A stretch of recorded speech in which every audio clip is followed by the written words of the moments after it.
Welcome to this episode of Uplifting News Sleep Aid Daily, where we read you good news to fall asleep to.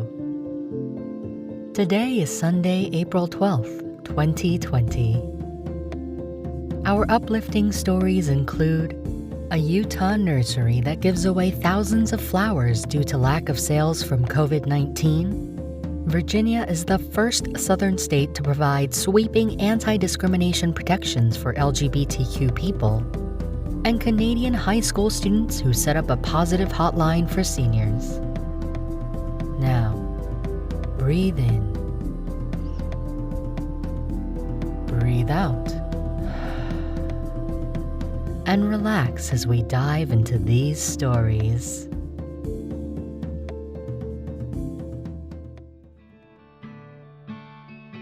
Our first story is from Deseret.com by Sahali Donaldson. Millgrow Nursery gives thousands of flowers to community after COVID-19 cancellations. UPS drivers and other volunteers took to the streets to deliver something other than packages at various doorsteps across the state this week. Flowers. Thousands and thousands of them, all courtesy of one of the largest greenhouses in the nation. Amid a slew of cancellations because of COVID-19, Millgrow Nursery in Salt Lake City was left with hundreds of thousands of flowers with nowhere to go. Rather than let them die in the greenhouses, the family-owned company has been spooling out thousands of colorful flowers to the community in various forms. These flowers have been growing in the greenhouses for months and months and months, said Sherilyn Smith, Millgrow Nursery Marketing Director. I cannot stand the thought of having these flowers just go to waste, especially when there's so many people that are scared and uncertain. Smith said the company has distributed flowers to people in nursing homes, assisted living communities and veteran homes, as well as teachers trying to adapt to teaching in an online environment, and hospital staff who are putting themselves at risk to care for other people. At one point, Millgrow Nursery staff and volunteers, armed with gloves and masks, passed out flowers to the people waiting in their cars in a Chick-fil-A drive-thru. As of Friday, the nursery had given 23,500 pots, but will reach 27,000 by Monday. As long as the flowers continue to be in good condition and staff are able to find different locations to take them, they'll continue sending out as many as possible, Smith said. We got hit hard, just like many other businesses. Not only our industry as a whole has suffered, but we know many other businesses across the country and globe are suffering, she explained. Our inventory is a little different in that we can't keep this inventory in our warehouse or on our shelves. We just wanted to find a way to get it out and spread some hope and happiness into people's homes. She said the most rewarding part has been seeing people's reactions and realizing small actions can bring some hope to people during a difficult time, while the alternative would have been the flowers being dumped. Smith said that after a few days of effort only amounted to a few thousand flowers being distributed, she felt strongly that they needed to find a way to get more flowers into the community beyond what they were capable of doing on their own.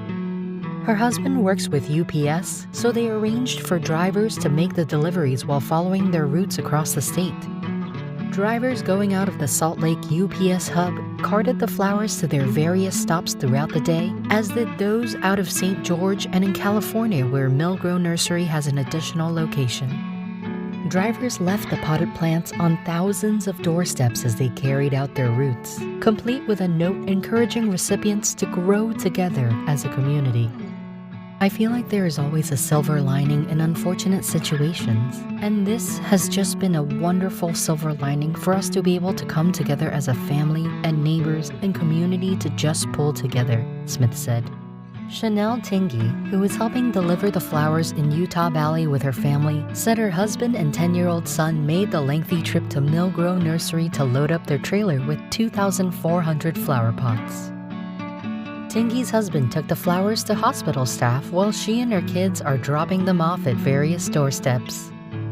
Car loaded to the brim with the flowers, Tingy said they gave one to her son's church teacher Friday, who lit up from the gesture even though her yard was already teeming with flowers. It was just a simple little potted flower, but their faces lit up, and I think what I got from it Is it so good to see people recognizing others during this time of seclusion and isolation, Tinky said.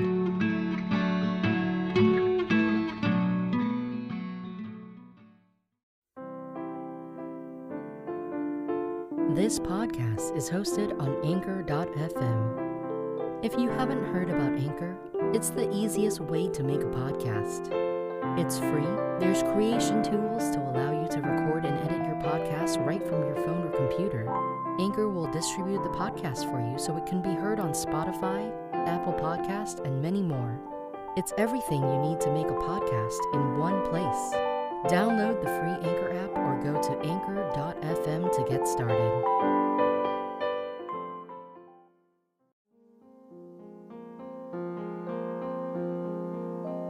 Our next story is from Virginia.gov. Governor Northam signs Virginia Values Act. Virginia is the first southern state to provide sweeping anti-discrimination protections for LGBTQ people. Governor Ralph Northam today announced he has signed the Virginia Values Act, making Virginia the first state in the South to enact comprehensive protections for the LGBT community against discrimination in housing, employment, public spaces, and credit applications. Senate Bill 868, sponsored by Senator Adam Ebbin, prohibits discrimination on the basis of sexual orientation and gender identity in housing, public and private employment, public accommodations, and access to credit. The legislation also extends to important protections to Virginians on the basis of race, color, religion, national origin, sex, pregnancy, childbirth, or related medical conditions, age, marital status, disability, and status as a veteran. This legislation sends a strong, clear message. Virginia is a place where all people are welcome to live, work, visit, and raise a family, said Governor Northam. We are building an inclusive Commonwealth where there is opportunity for everyone and everyone is treated fairly. No longer will LGBTQ Virginians have to fear being fired, evicted, or denied service in public places because of who they are. With the governor's signing of the Virginia's Values Act, we have made discrimination against our gay, lesbian, and transgender friends, family, neighbors, and co-workers in employment, housing, and public accommodation illegal in the Commonwealth of Virginia, said the Speaker of the House, Eileen Fillercorn. It is now the law of the land that every Virginian can work hard, earn a living wage, and live their lives without fear of discrimination based on who they are or who they love. A tremendous victory. I am grateful to Governor Northam for signing the Virginia Values Act, which represents years of dedicated work by activists, legislators, and progressive members of our business community to ensure full protection for every Virginian under the law, said Senator Adam Ebbin. Sadly, during times of crisis like these, discrimination rises and its effects become more apparent. When jobs are scarce and housing unaffordable, the reality of who you are must be an additional hurdle to putting food on the table or providing shelter for your family. This law provides important new protections. After decades of hard work, we are closer to making Virginia the Commonwealth that we all want it to be, said Delegate Mark Sickles. This new law will bring protections that Virginians need to live, work, and access services free from discrimination and harassment. I am grateful to Governor Northam for signing this legislation and to the broad coalition of dedicated advocates, legislators, constituents, faith leaders, and members of the business community who worked together to pass the most comprehensive civil rights bill in Virginia's history this session.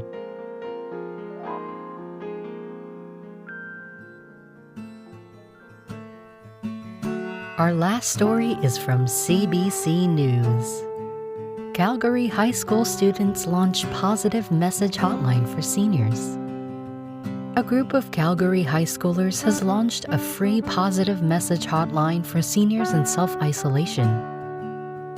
The Joy for All project offers a free telephone line and a friendly voice on the other end to help lift spirits in what may be a lonely time during the COVID-19 pandemic.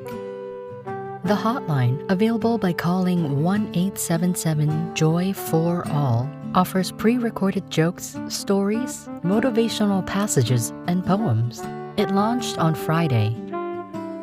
The project is run by students in the Recreational Leadership Program by Ever Active Schools, an off-site course for the Calgary Board of Education students. A lot of folks who are in isolation are really missing their families right now, teacher Jamie Anderson said. So we're just trying to fill in some of the gaps and bring them a little bit of joy and levity during these difficult times. Grade 12 student Jared Quinn says he feels it's important that youth support everyone in the community. Lots of people butt heads all the time, especially generational things, but that doesn't mean that there can't be respect and you can't show love to people who may not be in your own generation, Quinn said. I think we can learn a lot of respect for each other and a lot of wisdom from our elders in the community. The hotline is currently a work in progress, with the students hoping to offer more content as well as other languages.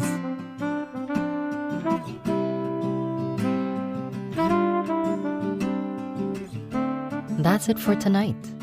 Thank you for joining us at Uplifting News Sleep Aid Daily. If you have uplifting news, send it to unsadpodcast@gmail.com. That's UNSAD podcast@gmail.com.